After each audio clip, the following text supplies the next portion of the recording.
say from one perspective, a lot of people did not get a notice or notification. We're going to try to get better on that.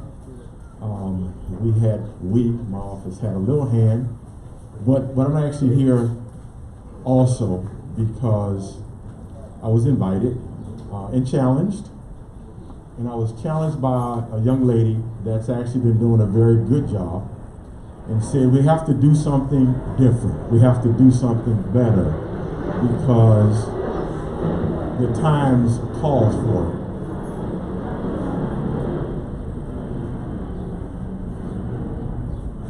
And so your commander, Bianca Josephs, asked that I participate with her in something different. And I said to her, why not? It makes good sense.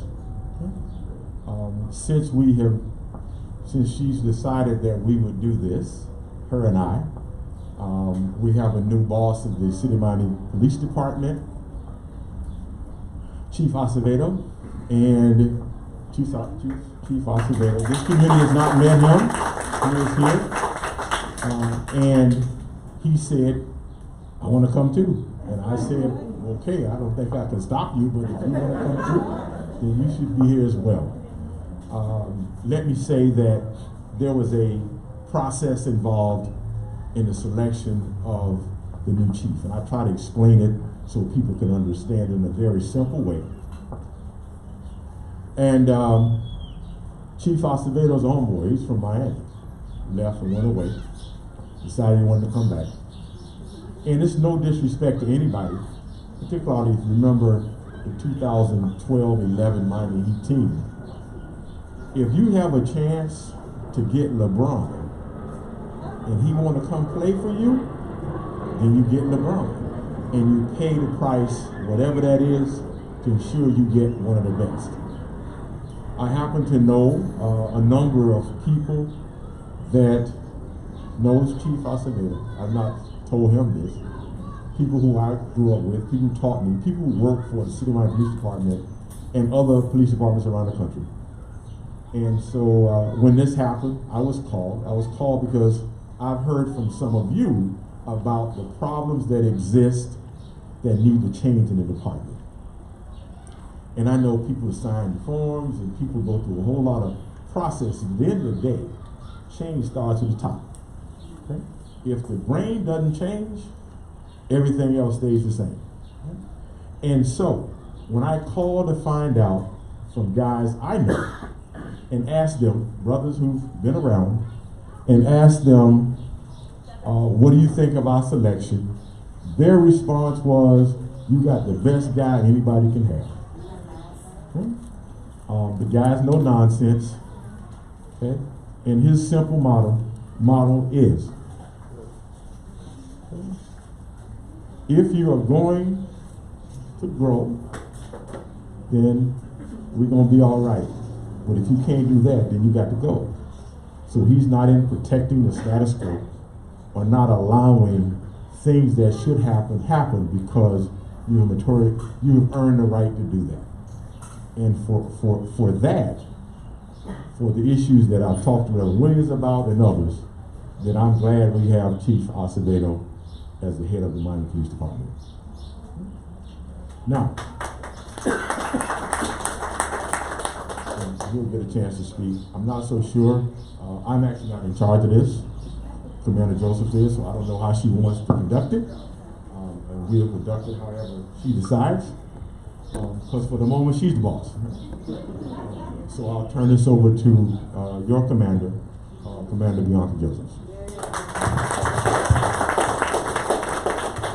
Good evening, everyone. Good evening. I'm a little under the weather, so I apologize in advance. My nose is a little stuffed up, so it's going to be rude.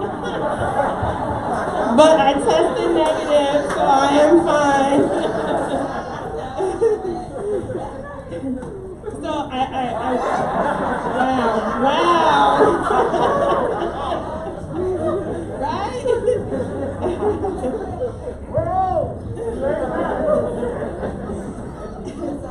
So, welcome everyone. I'm glad we have a great turnout. I know when I was first promoted last year in in February. I did a meet and greet. A lot of you weren't notified as well, so we didn't have a big turnout. But my goal this year is for us to continue this town talk. This is an opportunity for you to discuss your concerns, provide suggestions, and for us to just have a dialogue, right? Because if we don't talk and communicate with each other, then we can't affect change within the community. So I wanted to formally introduce myself so all of you know who I am. I will give my number out at the end. You can contact me anytime. Some people already do so. Whenever you have concerns or issues, I will try to address them as best as I can. Now, I have Mrs. Evans here, who is our crime prevention specialist. She has a survey that's going around where you can be anonymous, and any suggestions or concerns that you have, you can put it on the survey and we will review those. We also have a suggestion box where you can also remain anonymous and put any tips on there as well. The first thing that I wanted to talk about, well, first let me address our mayor, the mayor of Central District, Major Fernandez. The transition occurred during the pandemic, so some of you may not have had the opportunity to meet him as well, but I wanted him to be here so you all can get to know who is in charge of Overtown as far as law enforcement is concerned, besides the chief, of course, and that we're here to serve, right? Our job is to be public servants, and that's what we are here for. A lot of things are happening now in the world. We see a lot of things happening on social media, a lot of things in the news. This is for us to talk. This is for us to get to know what our role is as law enforcement and how you as a community can spread the word on how to interact with law enforcement. And if you do see an officer that's doing something that he's not supposed to, you reach out to us and you can tell that officer, listen, that's not what you're supposed to do. But until we get comfortable with each other, to me, in my opinion, and anyone can chime in, the cycle will continue. So I would like, at least for the neighborhood of Overtown, to be different. Now, some of the things that I also wanted to talk about is for you guys to make sure you know that we do have openings available for public service aides. So if you know of any youngsters that are interested in becoming public service aides within the police department, we'll be accepting applications until the 7th of May. They can fill it out online at miamigov.com, or miami.gov, I'm sorry. And if that's not correct, I will give you the correct information at the end. miamigov.com. Now we'll turn it over to Chief Acevedo, our new chief for the City of Miami Police Department. Thank you. Thank you, Commissioner, and thank you, Commander. I've had, on a serious note, we're all kind of joking about the sniffles, but you know, one of the communities that unfortunately aren't getting enough shots are the African American community and the Hispanic communities. We're just, because of a lot of reasons, we're not getting them. So I would really encourage everyone to, if you haven't gotten your vaccine, please consider getting it. It's not as bad as people think it is. If you take a little Tylenol, you'll be good, because it's very deadly. And we have a commander right now that we continue to pray for, that it's hit him really hard. And I think everyone, unlike the flu, we've all known someone or someone that knows someone that has died of COVID, and I would just encourage you to get it. It's really important. But I'm so honored to be here, and and I'm here above all else because God put me here, and and God is good, and He opened this door. So I want to give the praise to the good Lord above all today that's got us all here together. I'm going to keep my comments short, just to say that we need you. We need the community. The devil's alive and well. We're fighting ourselves as a country right now.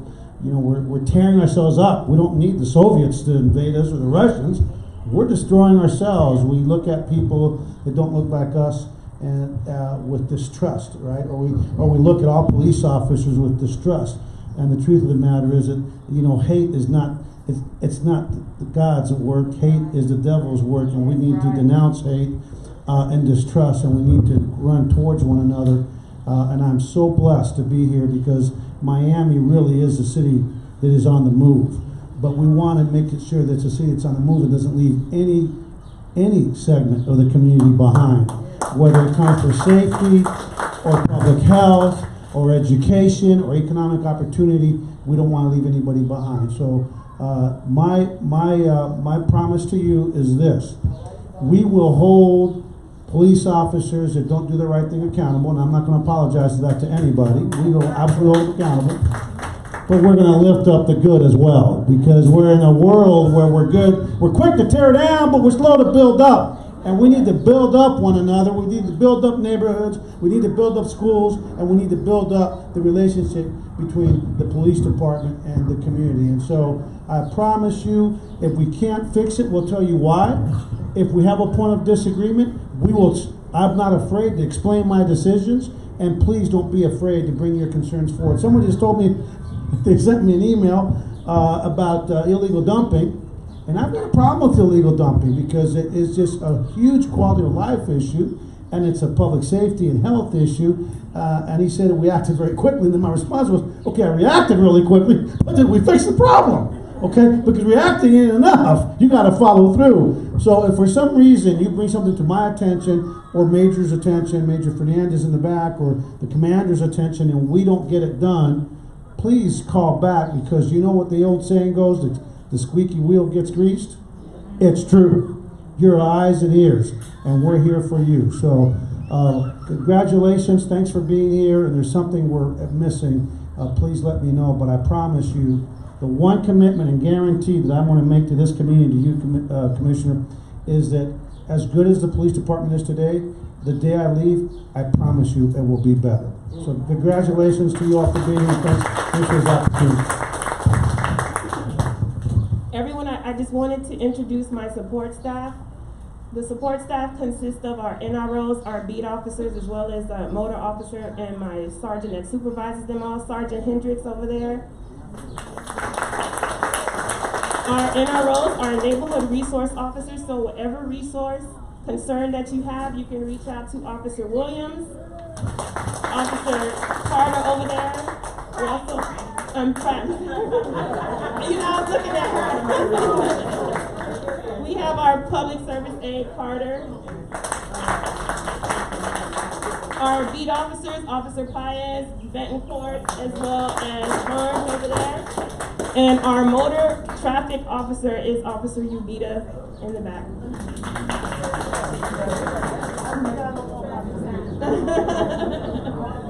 So I am now going to open up the floor for any questions, comments, or suggestions, and we will do our best to answer them to the best of our abilities. Mr. Mullings? Yes, I'd like to ask the Commissioner a few questions, and one of them is the construction of the extension bridge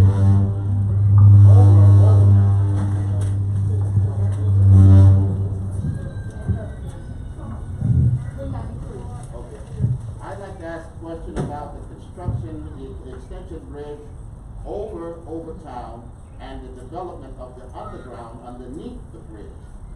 Is this part of your district zone? That's the first question. Second question, will it include a development of the I-395 underground as well? Because there was a meeting over at the Red Rooster restaurant, and it was said that the completion of the extension bridge underground was to be connected to the greenway space under the Overtown Metro Rail as a walkway, pathway, and bike trail. The greenway in your District 5 zone has been allowed to be left in deplorable conditions since its development. Will you redevelop it and restore it to its former glory, protect it and keep it maintenance? That question was a mouthful. let me say the first short answer is yes, it is. So it's in my district, and it's shared by myself and Commissioner Russell. Right? Now let me go to my opinion in my position statement. In my opinion, it should have never been a bridge built over Overtown. In my opinion, it should have been brought down to the ground. That's my opinion. I think FDOT does more to screw us up in this city than they do to help us. We just asked for some help from FDOT to move a fence 12 inches. And FDOT's position was, we're not gonna do it. And it causes us a problem in relation to the issue we talked about, right? FDOT's not cooperative. However, most folk don't know in the city, because it's the city, right? There's a county road, there's a city road, there's a state road. And they have not lived up to their responsibility to us. FDOT. But it's almost locally out of our hands, okay? Because it's a state level, and it's an arm of the state government. That's my opinion. Now that I have to live with it, and I can't bring it down, but I got something I'm gonna work on for them, FDOT. It's coming. I heard them talk about underground. It's not an underground, it's called the underline. Underline, okay. And all that is under the expressway. Right, what I'm saying, they said they're gonna do some type of development underneath that, Yes, they are. The underline. the underline, under the bridge. Yeah, it's called the underline. What about behind 395 that's next to it? Is that gonna be barren? That's gonna come down. What they're doing is they're replacing it and raising. Okay? So they're replacing it and raising it. And that portion, that they're not gonna use coming down, and they're gonna have a whole, it's online, a whole host of activities, what's called the underline. That's what's gonna happen. Now, then, my next question, and I don't wanna take up too much time. It was said at that meeting also that this underline is supposed to connect to a greenway. Yes. Greenway underneath the Metro Rail. Yes. Now, we have a portion of a greenway that already has a greenway and underline already developed. It's been allowed to deteriorate. It's in deplorable condition. It's been vandalized and everything. And I was wondering, it's in your zone. Will that be redeveloped? Under the the greenway is being developed now. What's called the greenway is being developed now. It starts, yeah. Between 8th Street and 10th? Well, listen to me. Next to the What's Little called Theater? what's called the greenway is being developed now, and it's coming south and coming north. Right? I'm not so sure where it's going to intersect, but wherever it intersects, and as it continues, my suspect is because that's under Metro Rail. They've raised money separately to ensure that it's now taken care of properly. So the greenway will intersect with the underline.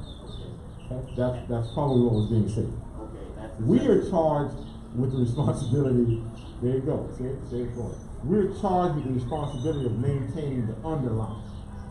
They've done a separate job, a separate fundraising effort to maintain the greenway. Okay? That's in your district. Will you monitor that, make sure that Yes, I will. they follow what Most definitely. Because it's been allowed to be deteriorated for so It long. has. You know. It has. And, that's an eyesore. And if I might sneak one more comment in. Sneak one in. Okay. We have a situation with Brightline, the train station that has the ramp. They have allowed to let their wall remain graffiti covered over facing the overtown side. And I was wondering if you can reach out to them and ask them to paint that wall. If not, it's the face of the community that looks bad. Commander Joseph says she will reach out to ensure that they paint that wall. Okay. I have some other questions, but I'll give up to you.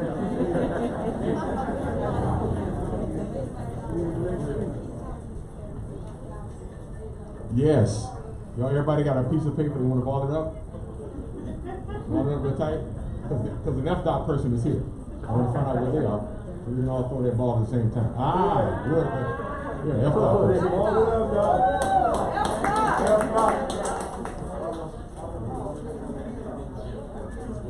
So I just wanted to clarify regarding the I-395 project, which also includes enhancements on 836 and I-95. To answer your question, sir, the idea of the project is to take what is there now, which has a very low clearance and very wide footprint that actually leaves the space underneath unusable. And as we all know, it's not a space that the community can enjoy. So as part of the rebuilding process, we're gonna remove everything that is there now. We're gonna build the bridges at a higher elevation.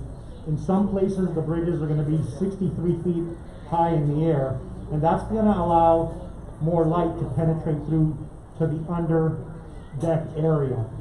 And that's gonna allow, we're partnering with the city of Miami, they're taking the lead on the design, to develop this under deck area that will create a heritage trail that will connect Overtown with the other communities to the east. This trail will begin just west of 3rd Avenue and go underneath the new structures all the way to the bay. Question. So I have already spoken to, yes, Ms. Bell, give me 1 second, please. I've already spoken to Oscar prior to us starting this. As I said before, this is going to be a quarterly town talk. The next town talk, he will be here and he will actually have the visuals, the presentation to present to everyone, especially those of you that weren't able to attend the Red Rooster. He will be able to provide the visuals so you can have a better understanding of what the project will entail.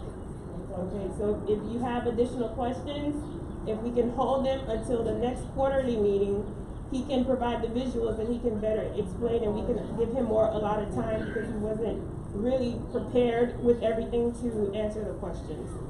Is that okay, Ms. Bell? You still wanna? Sure. My question is, the underground of 395 and Eureka, have you all done an environmental assessment? Because we asked for it 15 years ago when we first started planning it. Because everything that is close by and all of the residents that are close by, the water got to be horrible. Because if you look underneath there, you will know that nothing has been done. And the fact that you got this new, close to the new apartments, and what kind of air pollution is going over there. The environmental studies have been completed, and through the design of the underdeck, that is an ongoing process with the city. When you come back, you bring that environmental study. Okay, will do. And I just want to mention, I'll anybody that wants to contact me, I will give you my business card. It has my cell phone number. We do have an office, an outreach office. Unfortunately, it's been closed due to the pandemic. It's right here in Overtown on 3rd Avenue, right next to the House of Wings. We plan on reopening it in early June, and it'll be staffed, and we have exhibits there where you can come in. But if you want to write down my cell phone number right now, it's 786-280-0983. And you can reach me anytime. Thank you. Any other questions? Yes, Commander. Yes, Ms. Stewart. I wanted to find out what's the law about the homeless people on the sidewalk, because they're approaching in off of 20th Street and 1st Avenue. Yes. And I brought these pictures so y'all could see, Mr. Commissioner. And I just want to know, when are, can you all tell us what is the policy about that? And when they're gonna do something about the people, because they're moving all around us. And if we wanna bring up our community to bring in more professionals and people with that money, we need to make sure that they're not afraid to come over. So can you just tell us what the current policy is about the homeless people, and then help us out with that, please, sir?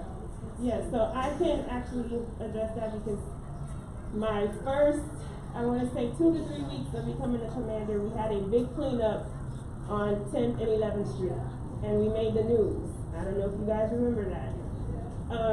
We have activists or counter activists that feels that the police, as well as our Department of Human Services, are unfairly targeting and treating the homeless.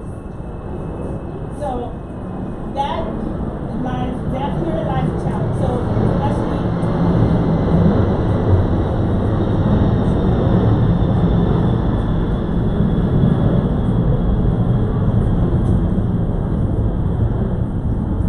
that in and of itself is a challenge. In addition, last year, the CDC recommended for us not to break up homeless encampments. So we also had to follow CDC guidelines. But I can tell you, Ms. Stewart, that I have been in communication with the commissioner. We've talked about issues where we have organizations that are coming to feed the homeless, which perpetuates more of the homeless encampments setting up in Overtown. So it takes a lot of different departments to include solid waste, human services, as well as the police department. Yes, there is an ordinance that they cannot completely obstruct the sidewalk. We are working on that. We have our human services department involved, we have our legal team involved, but we also have organizations that are challenging us. So that's when I implore the community to also get involved, because we have to work together to address this situation. And I will also defer to the commissioner if he wants to add anything about that. I'd like to add something, if I may. Here's the problem, is that there's two different population sets. And they're the homeless, and most of the homeless don't bother anybody. There's the criminal transients that, quite frankly, prey on the homeless and prey on us. And so we have to remember that and not forget that. But secondly, it's my understanding we got rid of our homeless outreach team. I think the police department has to play a vital role in this. And in Houston, we were a learning area, not to bring Houston up, but we were a learning site for the rest of the country. Last year, our homeless outreach team helped transition 386 people off the streets. And the reason they were able to do that is they build relationships and trust. There's a lot of mental illness, there's addiction, and it's a marathon. And the police have to play a role in that. I think we went away with it. My understanding is that some of the officers we had on there probably weren't the right ones and didn't have the right mindset or the right heart.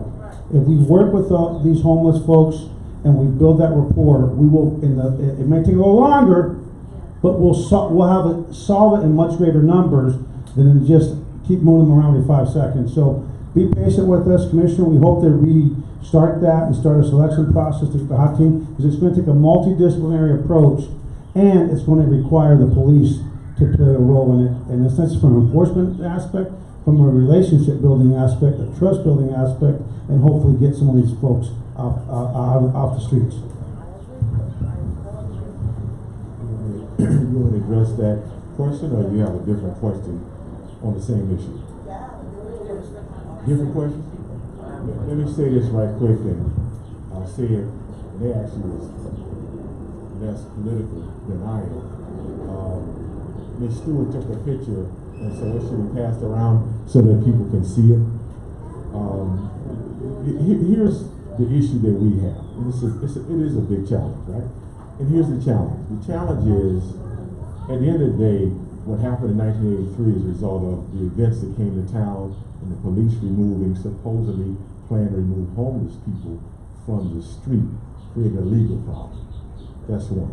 I think that it's since gone. I don't remember the name, Pottinger. I think that it's since gone and been lifted. But here's the problem that we have. We are geographically located in the heart of this region. Right? And yet, I've asked, and before the chief got here, was a plan to do something about this. And so this picture on 20th Street is a result of what happened. Right? What happened? What happens is, we asked for some help from the state to move a fence. They told us no. Solve your own problems. Okay, that's fine. We'll deal with that. Because if they're on our property, we can do something. But we need a collective effort. What's that collective effort? The truth is, the city of Miami does not deal with the homeless situation. We deal with the outcome of it. What's the outcome? That picture. And so when you ask people not to feed people on the street, we can find a place. You ask people not to pass out the big tents, we find a place. Then the good loving people that do that causes us a problem. That's the result of what then you see. And so consequently, our police spend a whole lot more time than they probably should, because at the end of the day, the homeless issue breaks down a lot of characterizations, Some people may have missed rent, and hey, we all could be homeless at some point, right? Some people have mental health problems, and as I've been taught, they cannot live inside, and we have to deal with that. But we don't have the social service budget to do that. Okay? We also can't find someone to give them a disincentive to now come by in a white van, drop off a bunch of food, or a bunch of food in the street. I don't want people to have no dignity either. When you drop off a bunch of food in the street, what do we get? What do we get where it's dropped off? We get the rats, we get the trash, go around, and they can't do anything because they come in the middle of the night. I've seen some, right? And then you can't find them because you only find $100. Well, for $100, that's what I want to do. That's what I'll do. So I need to find your state representative and say we need a disincentive to do that. And maybe the money goes to help us with the problem. But it does cost our department. I asked for that number because the social service responsibility technically is with Dade County. Okay? That's what the social service responsibility is. And so we're trying our best. And we had a plan. Yesterday, I got a call, Met Office, I didn't get a call. I was walking around Met Office. A cleanup for today was canceled. I was canceled. You don't have enough beds. Simple. Call the manager. Tell me get more beds. How many need? How many do the other day? Get 10. Get 15 beds. Not that simple, Chief. King Wasabi, hold up. You can't just get a bed. It's not a bed. It's a quarantine protocol by the CDC in order to now do this because we supposedly have caused some folks to get COVID.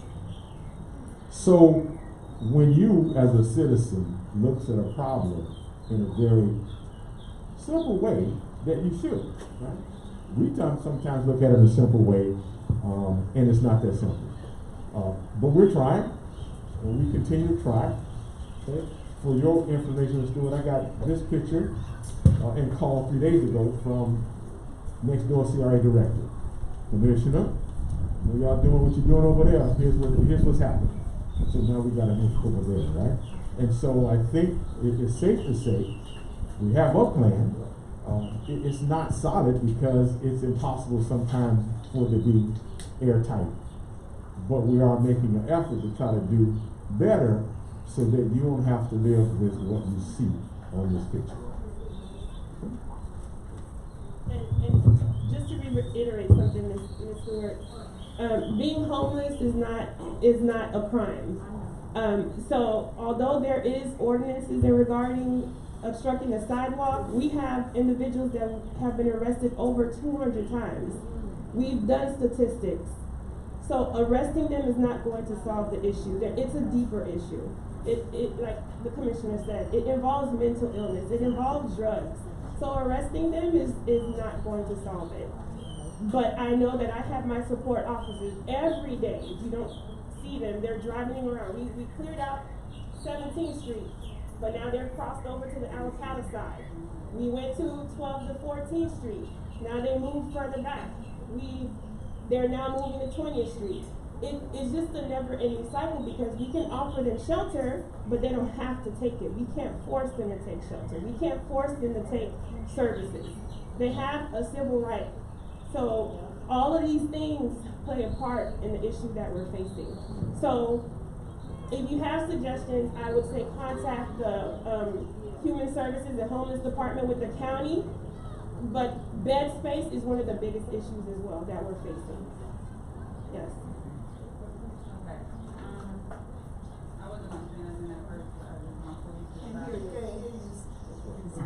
said I wasn't on saying nothing at first. I just want to pull you aside and have a one-on-one conversation since she brought up homelessness. Listen, I'm from Ohio. I've been in here since 2016. Okay?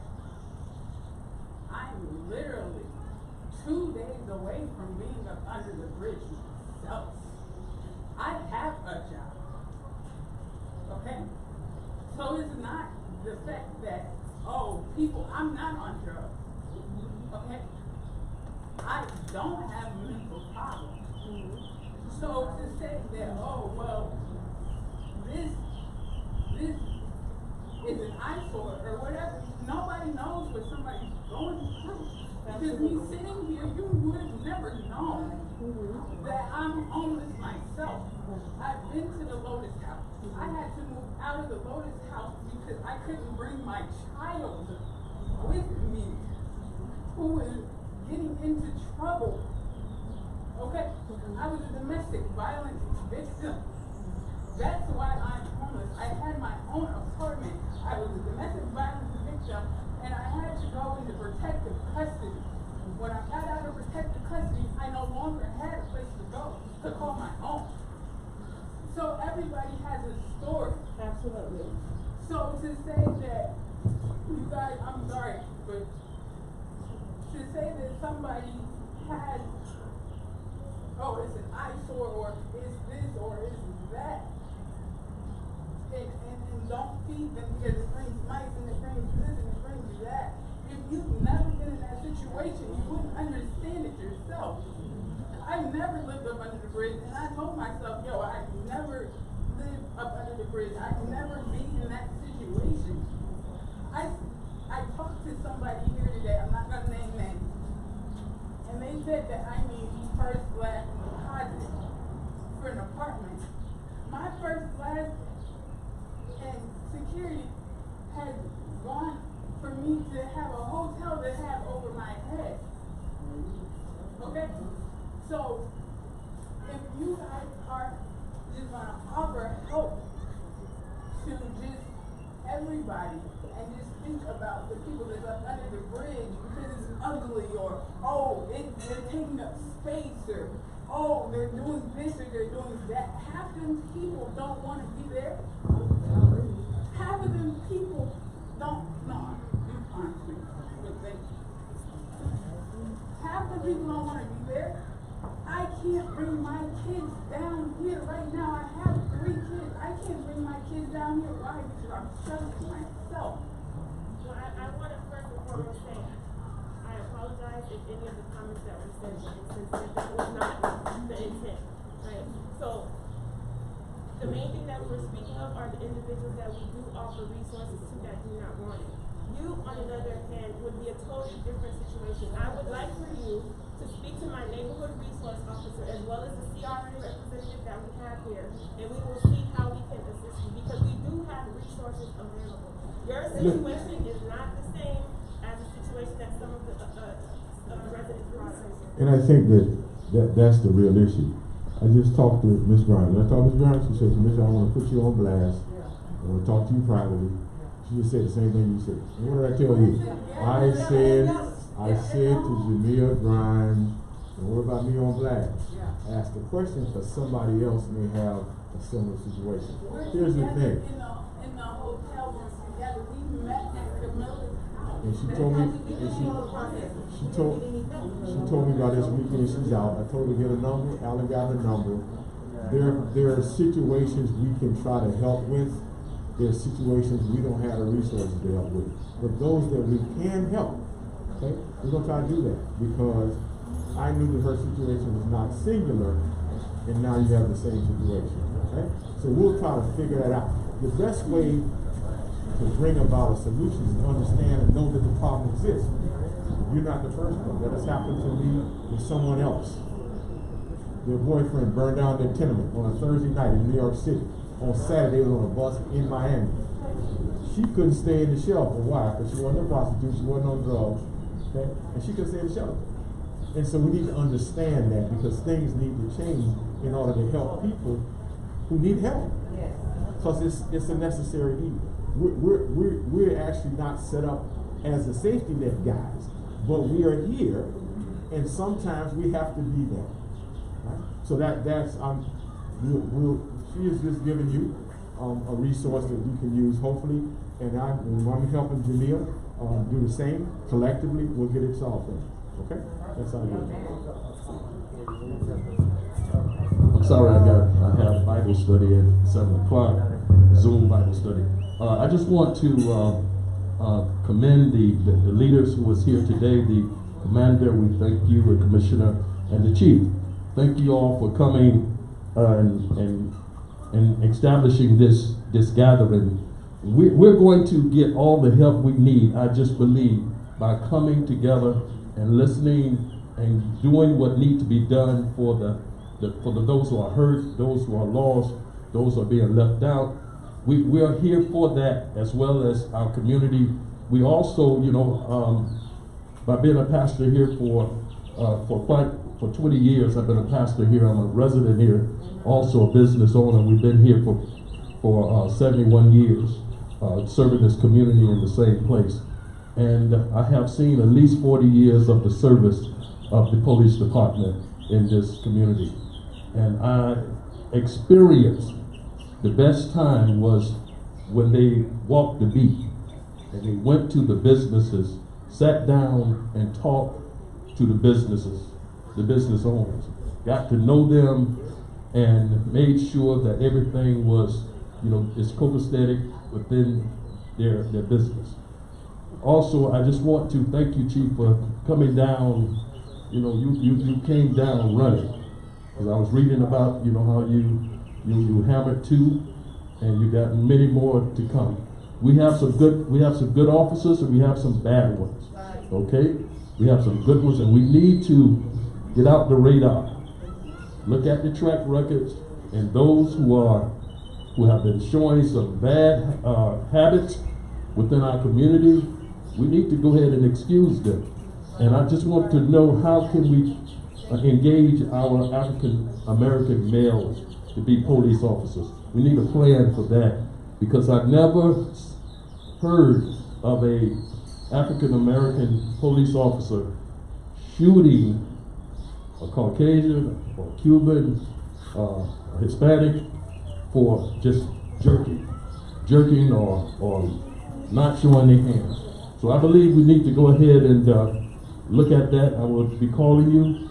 We'll sit down, we'll talk, have lunch or whatever, because we can share some things and make things better, okay? Thank you. Thanks, guys, appreciate it. I have something that I need. Being a resident of the Old Town Youth Center, I'm in the Old Town area, and I work at the Old Town Youth Center as a family support person, specialist, and I get these kind of clients every day. Okay, you all say you have the resource. We present the resource to them, but apparently they've been turned away from the resource. We don't have enough resource for people like these ladies. I mean, I've been over backwards. I get the information and I refer them to that resource. And again, I feel so bad because I can't do that. I can't be the one to say, I can help you get this when I'm telling you this is the resource I have, and they're not available. They don't have any kind of reason. They can be homeless. They got kids. The lowest houses are packed up. Green shirts. They don't have no rooms. People like this lady, honest living women that look around you. Just look around you. They've been in all these new buildings, and people been over town for years. I've never seen so many homeless people in my life. Wait a minute, let me get it. I've never seen so many homeless people that came from the same building where they renovated. They can't go back in because the rent is sky high. Okay, you all are building up Overtown, true enough. But you're building up a street full of people that can't afford the rent. They don't have the jobs. They just like they want to get rid of the citizens that used to renovate this place. Overtown was the poorest place you ever want to live. Nobody never want to live here. But now, since all these buildings are built up from 20th Street to back of Biscayne, everywhere, those are off limits to people like this. And that's a shame, because you got the developers coming here, which I don't mind, but help the people that was here first. We see so many homeless people that live over town, that raised and born over town, where they under the bridges now. And I'm here to help this guy, and help this young lady, that young lady, and they have kids. I'm burnt out. My job, that's my executive, the Peter Brown right there from Old Town Youth Center. I constantly have to try to do my job the best I could, but we don't have the resources to help the people. Please get some resources so we can be able to refer our clients, okay, this person, commissioner, going to show up to help you right now. If we leave you by taking our hand to put it in your hands, they should be helped. Because we are really, really screening these people and see where they're coming from and where they want to go. That's all I'm saying.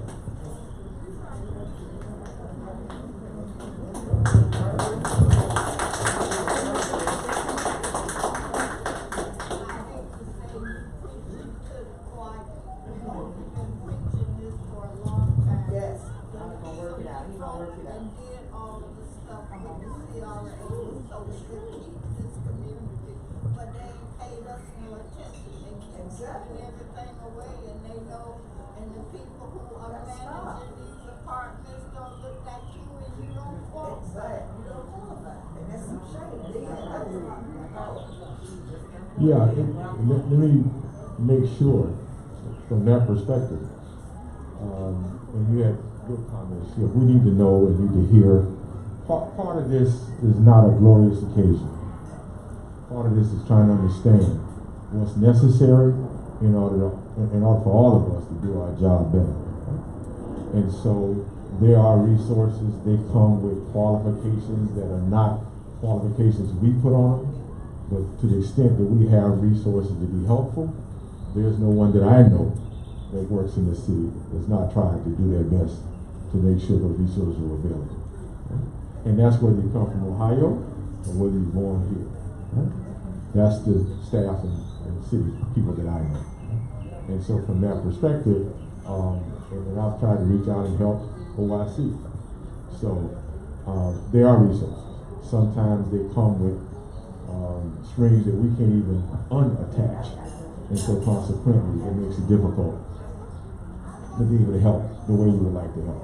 But I don't know anybody standing up here or anybody that I know that deal with these departments are actively not trying to help folks. No, I'm not saying you're not trying to help. It's just like, Yeah. Sure. do everything and we don't have the resources. No question about it. And it requires of us now, part of the need to say to the state, to say to the federal government, to say to people who now are involved in the process as well. Because you see us. My guess you've not seen your state representative or seen your congressional member so that's the issue with that. Let me go right quick. I know you had your hand up. Well, she's had her hand up as well. You want to say something, Bianca? I know you have your hand up. Come on. Yeah, I'm the phone. I kind of wanted to target like homeless, but it's a lot going on. One of the things that I would like to see, what it is that you all as politicians who need that people be appointed from our perspective, because residents is not getting a fair share of services that folks coming over town building up, and you're right. I do property management, but when the buildings come up, I'm not in that conversation to go ahead on, I'm not in that conversation to say, oh, I do property management, could you put folks that's from the neighborhood that provide those type of services and help us build up and build it with job and economic wealth. One of the things also, we had a big meeting with Dr. Orr when they put up Camillus House. And I had a very personal conversation at the time with the CRA director, Mr. Woods, in regards to how you all giving money to build up a homeless shelter in Overtown, which is the Camillus House. And we thought it was homeless, in Overtown from Town Park, the different Town Park coming in on our 40-year certification. So from that level, I do want to thank the CRA and the Commissioner's Office for bringing resources to get out doing rehab over here. But you talked about from a parent perspective, you have a lot of human trafficking coming out. And one of the big issues was we didn't want the homeless people hanging above the 17th Street Bridge because our seniors have to go to Booker T. Washington to go to school on that path. 10th Street and 11th Street, same thing. Seniors have to walk to Booker T. Washington. And with a lot of human trafficking going, it's going to be a serious crisis here. So when Dr. Orr pretty much retired, So what do we see now, 5 years later? You know, so I understand, I have compassion because I worked for New Horizons Community Wealth Center for over 20 years. I'm no longer working there, so I understand mental wealth. I understand homeless if we provide those services. But at the same time, we still need you all, you, the county commissioner, state representative. You all need to sit down and go after resources and money. And from a resident perspective, we can sit down and have monthly meetings to come in and say, what do you all need from us to support you, and vice versa. Now, from a issue that we're having in Town Park, one, I want to congratulate you, the commander. I did do your promotion, and also we still are having problems with that, whatever it is, a board in Town Park North. But one of the things that we was reaching out to your office, and me in particular, that Officer Williams, the board had the city of Miami monitoring one particular or two particular units. And you all had Sergeant Kirkland Austin. There was another officer, he's a Sergeant Austin, but that Officer Williams, I had to call the police on him. And I think one of the things that we really do need to do is we need to form a committee. Me and Maurice Gibson, we were even talking about this with a lot of the issues surrounding police and killing up, African American people, brown and black skin. I was trying to get out so it could be articulate. When I have Officer Williams follow me, jump out the car with a bulletproof, throw a bulletproof vest on, I'm scared. And if it wasn't for the sergeant, I forgot his name, I probably could have been dead. Okay? The board of directors sent Sergeant Williams on me. We was in the height of the pandemic where we couldn't even get appointments at the DMV. I went to the Overtown Net. I tried to get help. I was like, hey, this is what's going on. Code enforcement officers is being targeting us. Because, first of all, we don't have no property management, so we know it's coming from the board or a member of the board. So I'm telling them, how you going to tow our cars when if our tag is out, but we have to go to the DMV and we can't get an appointment with the DMV for 5-6 months? Brandon gave me some direction on what I needed to do. I did an email to the commander, which I would like to thank you for helping out, because they were actually going to tow the car. And she told me that she was going to reach out to the code inspector to kind of stop it until everything gets situated. But what I'm saying to you all, if you all want us to respect the police officers, the officers got to give the same much respect. And like I told two of the commanders, the sergeants, when you in character, okay, and we talking sexual orientation, character, that is not behooving of a police officer. I don't care what you do on your personal time, but don't jump out on me on character. Because a man is a man, whatever your sexual orientation is, I don't care. But you got to respect me because I'm going to respect you. So I don't need Officer Williams to come 3 separate times and harass me. And he did a couple of more of our residents over there as well. So what I want to do, what I want us to do at some point, as far as from the police level, with how these police officers act towards our young brothers and sisters, we need to sit down and have a good dialogue, conversation on creating a model to give to organizations, communities, to actually teach people how to respond when you get the traffic stop. What's your right? Could we record on the phone? So I don't mean to cut you off, but it's getting a little late. But to address your concerns, you have my contact information. We can discuss this at length, but we do have classes that we give to our officers. But you have to also understand, although we can give classes, we can give training. If you do experience an officer that is not professional, it is your right to complain about that officer. You have every right to do that. An officer who is acting out of character is not acceptable. I would not tolerate that as a commander of Overtown. So we can discuss that even more. But the chief has to go. He has another engagement. I wanted to make sure that he introduced himself, and if he has any closing remarks, Chief. Does anyone have anything for me before I go? Go ahead, sir. To the commander, who do you have it for? Yeah, go ahead. Regarding CIT. CIT, yeah. Okay, and CIT training for the officers. Lately, we've been using a lot of the officers for CIT calls and whatnot. The way that they come out there is like, whatever. We don't want, to deal with this type of attitude.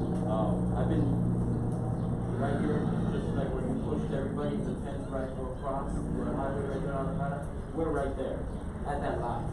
The apartment building, right there. Okay? As you know, we're owned by Better Way of Miami. So, the people that we have are not in their best mental health shape.